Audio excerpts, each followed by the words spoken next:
Olá, jovens mentes ávidas por conhecimento, meus jovens mancebos. Sejam bem-vindos a mais um vídeo.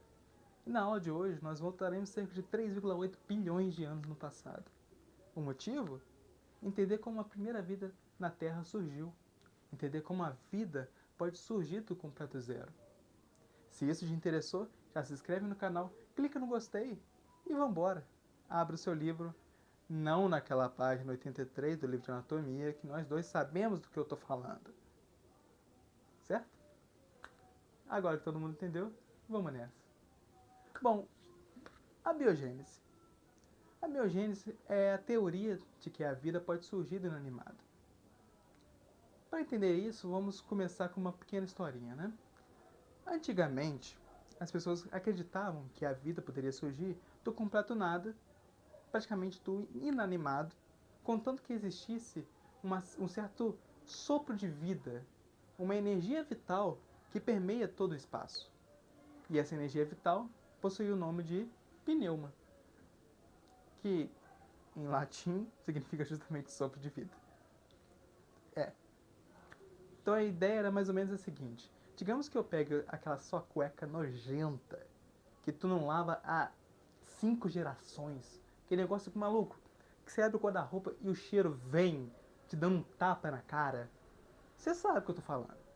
Digamos que a gente pega essa sua cueca imunda, escrota, vamos ser sinceros, nojenta mesmo,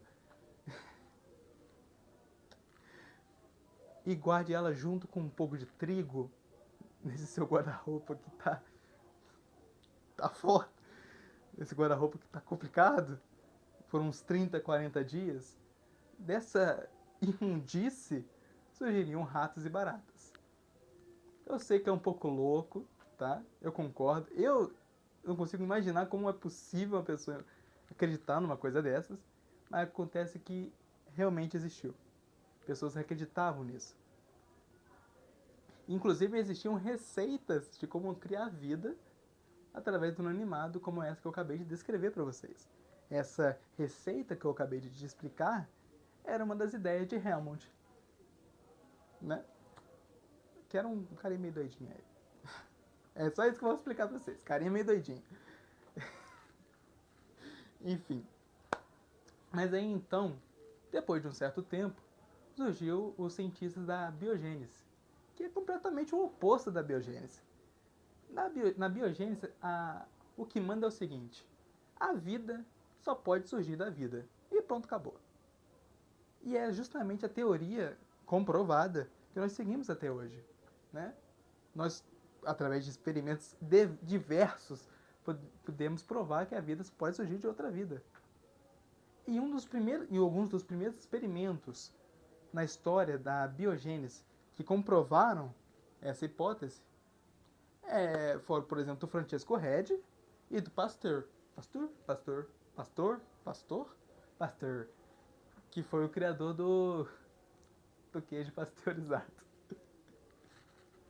Que piada ruim. Enfim. Francesco Redi, né? O que o cara fez? Ele pegou três frascos. Um, ele deixou destampado.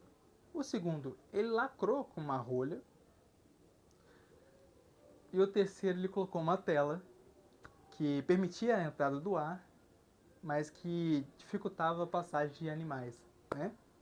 E o que ele contestou? Que no frasco sem tampa haviam moscas. Moscas surgiram naquele frasco depois de um tempo, né? No segundo frasco, ele comprovou que a carne estava completamente intacta. Até porque não passava nem ar para dentro do frasco, quem dirá um animal. E no terceiro frasco, onde estava só apenas a tela protegendo, ele viu uma coisa interessante, né? Ele pôde observar pequenos ovos de moscas em cima da tela. Ou seja, dessa forma ele pôde comprovar que aquelas moscas que eram observadas, né, em carnes em putrefação não surgiam dessa carne. Elas eram atraídas pela carne. Agora deu fome. Enfim, elas eram atraídas por essa carne e depositavam seus ovos nessa carne que estava putrefada. Dali surgindo, claro, as moscas. Dessa forma ele pôde desbancar a ideia da pneuma, né, que é o sopro de vida.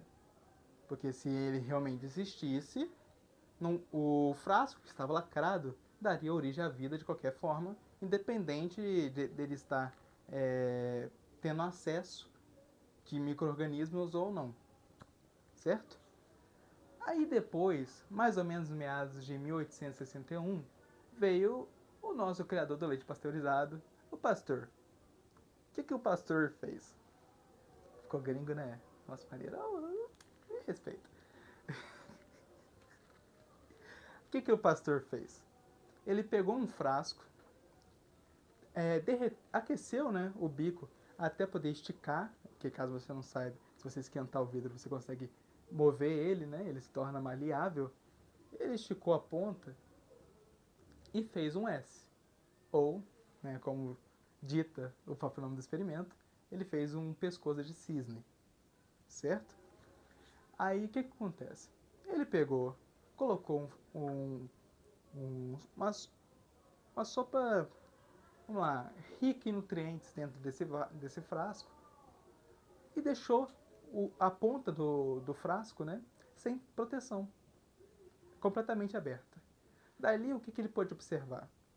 Que apesar do ar entrar dentro do frasco, o S impedia que os micro-organismos pudessem adentrar, né, o ambiente onde estava aquele suco nutritivo, ficando depositados naquela curvinha do S. Né? Assim ele pôde provar que, mesmo deixando vários dias aquele suco nutritivo ali dentro, nenhum micro-organismo conseguiria ter acesso a ele. E para pôr ainda mais a pá de cal, né, a pá de cal em cima da abiogênese, ele quebrou o bico e em questão de poucas horas, né, ele pôde observar que aquele líquido nutritivo estava completamente repleto de micro-organismos.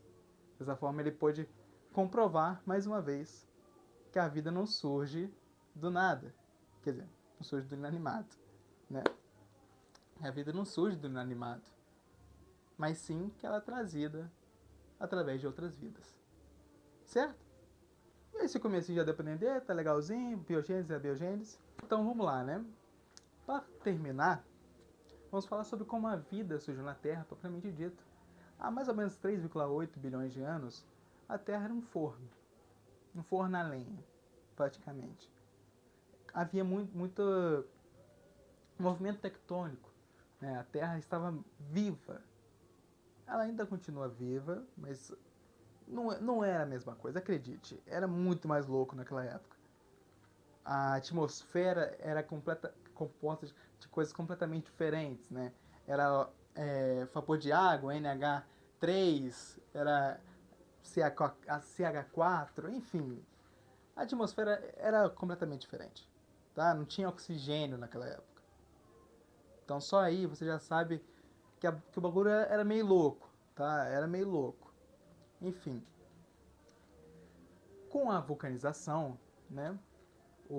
A Terra estava passando por um super processo de aquecimento global, com tempestades pelo mundo inteiro. E no mar, que era muito mais aquecido do que ele é hoje, assim, infinitamente mais, havia uma sopa nutritiva, né? Uma sopa primordial da onde surgiu a vida. Mas como que essa vida surgiu dessa sopa primordial? Bom, vamos lá. Praticamente, você precisa de água, eletricidade e os gases que compunham a Terra naquela época. Você vai lá, joga um pouquinho de gás, um pouquinho de água, taca um choquezinho e acabou. Surgem os aminoácidos. É um pouco louco, eu sei, mas já foi provado que isso é possível em laboratório, através do experimento do Miller e do Urey, né? Enfim. Eles recriaram a atmosfera da Terra em laboratório e observaram que depois de um tempo foi possível ver aminoácidos. E caso você não saiba, um aminoácido é um dos pilares da vida, né? São um dos pilares que formam as proteínas. E, irmão, você praticamente é feito de proteína, certo? Então, poder comprovar que, de fato, a vida surge do nada foi um avanço significativo para a ciência, certo? Porque agora nós sabemos que com as condições corretas, uma molécula inorgânica pode dar origem a uma molécula orgânica. Bom, é isso. Se você gostou, mais uma vez, se inscreve no canal, dá um like aí. Dá um like? Ficou meio tiozão? Enfim. E até a próxima. Uma boa tarde, uma boa noite e um bom dia, dependendo da hora que você está vendo esse vídeo.